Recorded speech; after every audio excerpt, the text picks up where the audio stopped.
नमस्ते investors, simply stocks में आपका स्वागत है।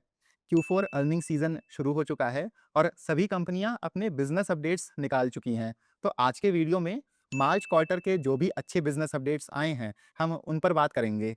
ये Q4 अर्निंग सीजन काफ़ी ज़रूरी रहने वाला है और इसमें कंपनीज के मैनेजमेंट्स की जो कमेंट्री आएगी, वो भी काफ़ी हेल्पफुल रहेगी। हमें पता चलेगा कि कैसे अलग-अलग बिजनेसेस वॉर से कितना इम्पैक्टेड हैं और कैसे वो इस क्राइसिस से डील कर रहे हैं।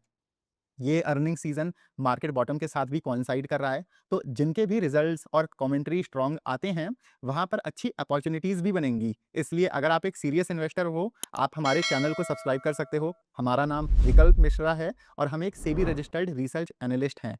हम अपने सिंपली स्टॉक्स चैनल पर ऑन अ रेगुलर बेसिस अच्छे बिजनेसेस और ट्रेंडिंग सेक्टर्स को कवर करते हैं। आज के वीडियो में हम रिटेल, ज्वेलरी, स्टील, बैंकिंग और एनबीएफसी सेक्टर्स के कुछ बिजनेसेस को देखेंगे जिनके अपडेट्स स्ट्रॉन्ग रहे हैं।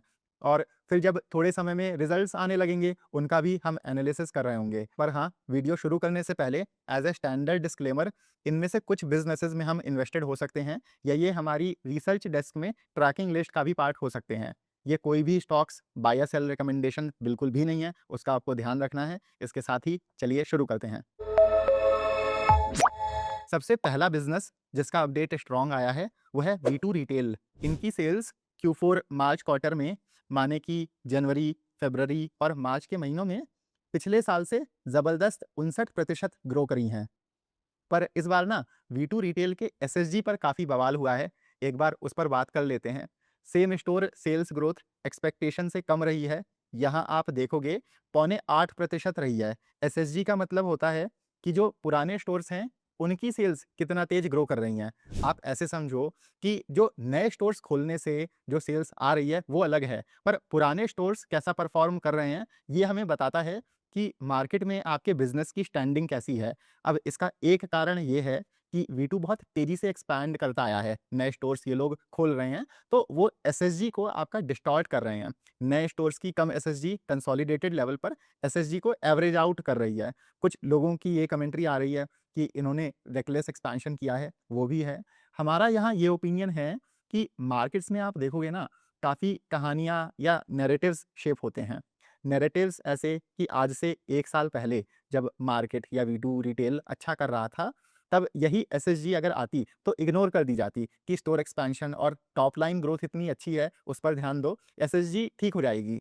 पर अब क्योंकि स्क्रिप्ट प्रेशर में है, तो एनालिस्ट्स की कमेंट्री आप देखोगे ओवर कॉशियस हो जाती है। ऐसे केसेस में छोटी-छोटी चीज़ों को लेकर कहानियाँ बनती हैं। बाकी मान लेते हैं कि अगर इन्होंने थोड़ा-सा गलत एक्सपेंशन किया भी है, तो आप ये भी तो देखो कि बिज़नेस 50% रेट से ग्रो कर रहा है। उसमें 5-10% की अगर गलती हो भी गई, तो आपको थोड़ा रूम फॉर एरर देकर चलना पड़ेगा। इसके अलावा जब एक अच्छा बिज़नेस थोड़े रफ पैच से गुज़रता है, तो आपको उसे सपोर्ट भी करना पड़ता है। क्योंकि जब आप देखो इन्वेस्ट कर रहे होते हो, तब आप सिर्फ नंबर्स पर नहीं, आप मैनेजमेंट पर भी पैसा लगाते हो कि अगर कोई शॉर्ट टर्म दिक्कत आती है, तो मैनेजमेंट ज़रूरी कदम लेकर उनको ठीक करेगा, जो भी दिक्कतें आ रही हैं। हम यही कहेंगे कि फिलहाल V2 के इन्वेस्टर्स को इतनी टेंशन नहीं लेनी चाहिए, 1-2 क्वार्टर्स देखना पड़ेगा। ओवरऑल ये अच्छे ही नंबर्स हैं। V2 के बाद दूसरा बिज़नेस जिसमें काफ़ी अच्छी टॉप लाइन ग्रोथ आई है, वो है जीएसएम फॉइल्स। ये एक माइक्रो कैप बिज़नेस है, फार्मा और हेल्थ केयर एंसिलरी स्पेस में। इसे हम अपनी सिंपली स्टॉक्स कम्युनिटी में भी क्लोज़ली ट्रैक करते हैं। ये फार्मा कंपनियों के लिए ऐसे दवाई के पत्ते बनाते हैं। हमें जीएसएम की सबसे अच्छी बात क्या लगती है कि मुश्किल से कंपनी का मार्केट कैप 280-300 करोड़ रुपए के आसपास है, पर जो मैनेजमेंट की क्वालिटी, इन्वेस्टर कम्युनिकेशन और क्लैरिटी है, वो आपको स्मॉल कैप्स में तक नहीं मिलेगी। Q4 में इनकी sales 80% year on year grow करी हैं। इनका हाल ही में नया मैन्युफैक्चरिंग प्लांट चालू हुआ है, उससे सपोर्ट मिला है।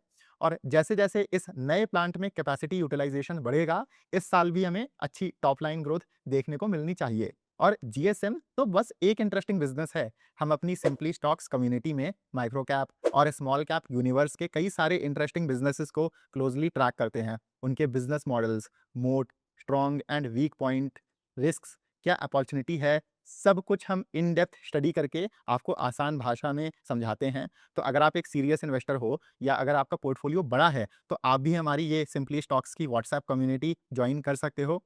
कंपनीज कवर करने के अलावा हम समय-समय पर अलग-अलग सेक्टर्स पर वेबिनार्स और वर्कशॉप्स भी करते हैं, जो कम्युनिटी मेंबर्स के लिए एकदम फ्री होती हैं। यहाँ हम अपना पोर्टफोलियो भी शेयर करते हैं और वन ऑन वन आपके सारे डाउट्स भी क्लियर करते हैं। पर याद रहे ये एक पेड कम्युनिटी है और इसमें 2 प्लान्स हैं, ₹6000 का 6 महीने के लिए और ₹10,000 का साल भर के लिए। 6 महीने वाले प्लान में आपका महीने का रेट ₹1000 पड़ेगा और साल भर वाले में आपको मंथली रेट बस ₹850 पड़ेगा। तो अगर आप इंटरेस्टेड हैं, आप इस नंबर पर व्हाट्सएप कर दीजिए, वरना आप नीचे दिए हुए लिंक से भी हमें कॉन्टैक्ट करके ये कम्युनिटी जॉइन कर सकते हैं। खैर वापस से हम अपने डिस्कशन पर आते हैं। अब हम लोग ज्वेलरी कंपनीज़ को देख लेते हैं। यहाँ सभी प्लेयर्स के नंबर्स अच्छे ही आए हैं। जैसे सेंको की ही सेल्स आप देखोगे 46% ग्रो करी हैं। इन्होंने अपनी स्टोर एक्सपेंशन और सेल्स गाइडेंस भी बढ़ा दी है। ये अब 20 से 25% टाइप सेल्स ग्रोथ टारगेट कर रहे हैं।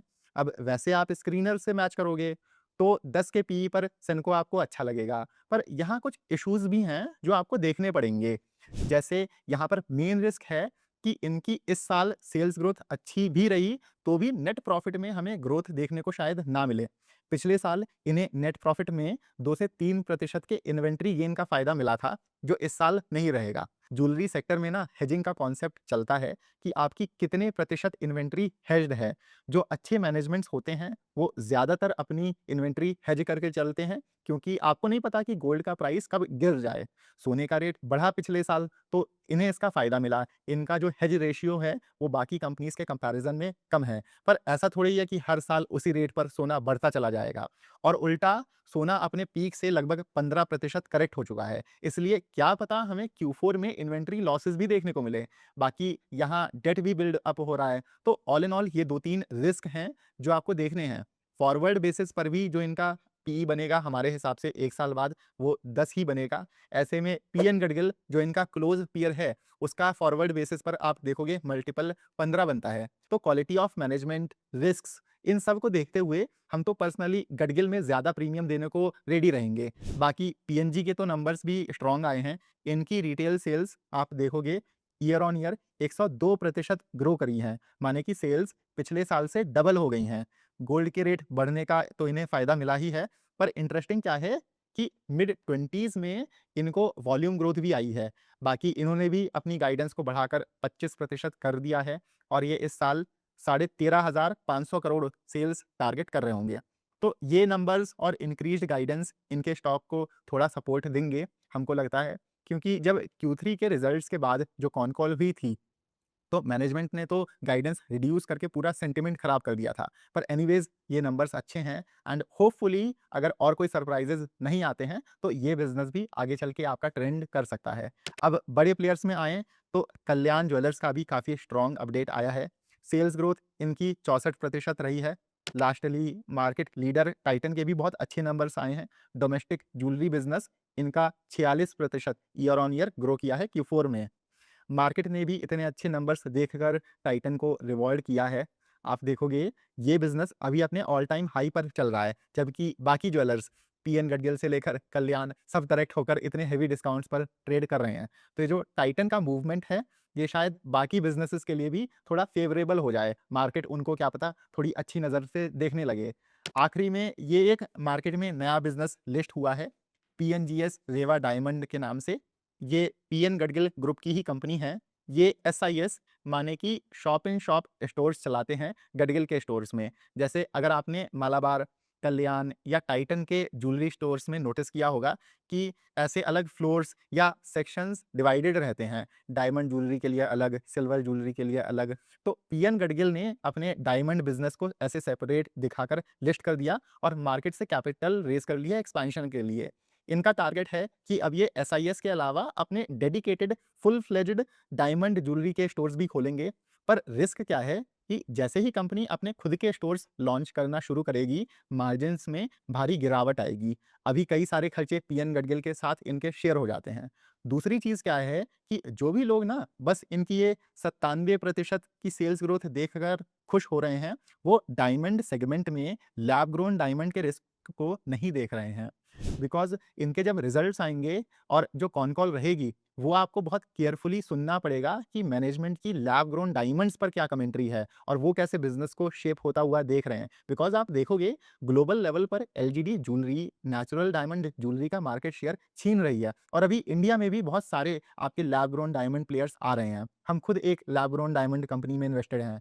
अब ज्वेलरी बिज़नेसेस से आगे बढ़ें तो आयरन एंड स्टील सेक्टर के बिज़नेसेस को देख लेते हैं।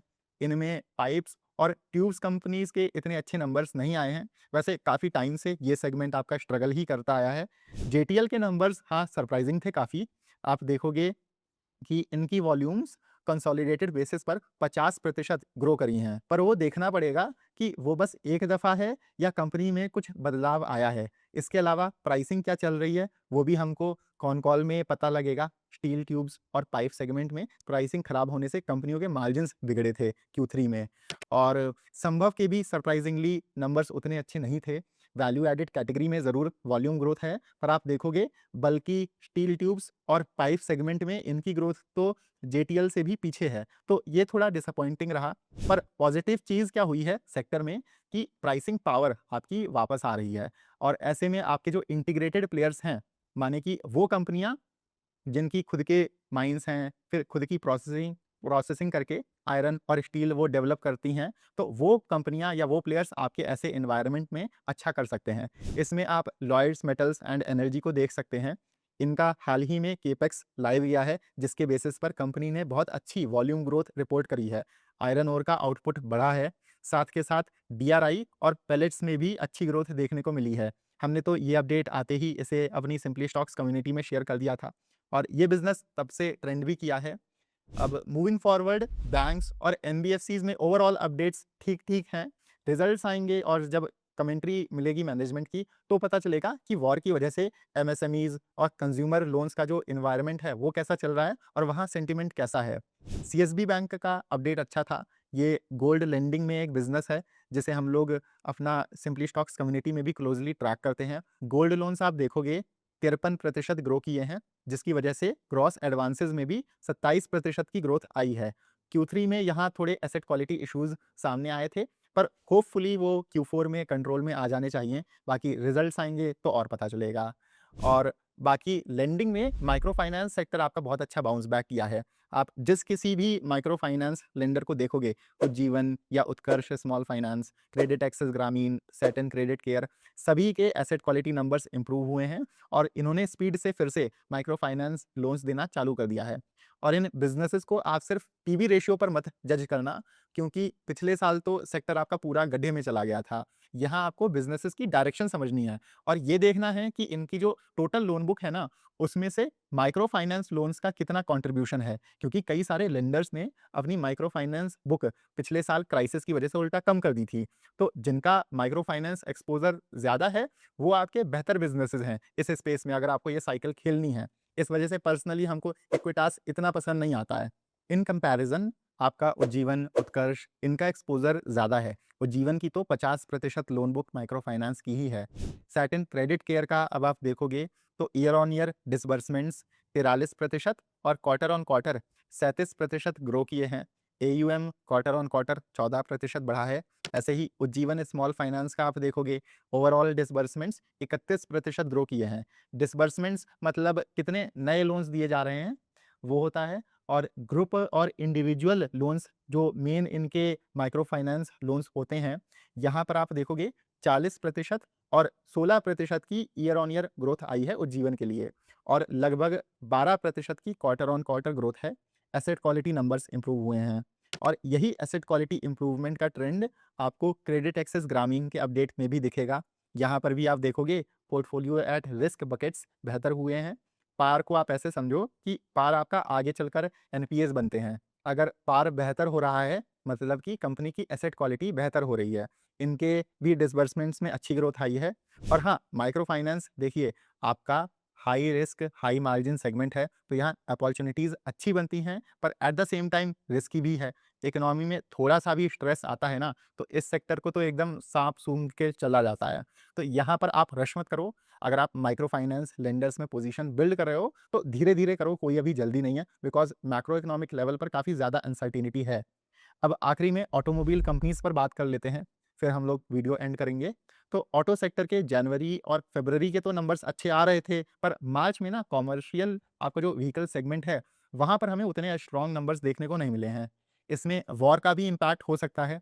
जब हम देख रहे होते हैं कि ग्लोबल लेवल पर इतनी ज़्यादा अनसर्टेनिटी है, तो ऑब्वियसली नेचुरल रिस्पॉन्स रहता है कि बड़े खर्चों को थोड़ा डिले या डिफर कर दिया जाए। टू व्हीलर्स में हीरो के नंबर्स अच्छे नहीं थे, टीवीएस और बजाज के अच्छे थे, पर वहाँ पर वैल्यूएशन कंफर्ट नहीं है। एथर के ज़रूर आपके स्टैंड आउट नंबर्स रहे हैं। एथर को तो 2-3 बार हम लोग अपने चैनल पर भी हाल ही में कवर कर चुके हैं। ये कंपनी मार्केट शेयर गेन करती आई है। इनकी सेल्स तो ईयर ऑन ईयर 100% ग्रो करी हैं, मतलब कि सेल्स पिछले साल से डबल हो गई हैं।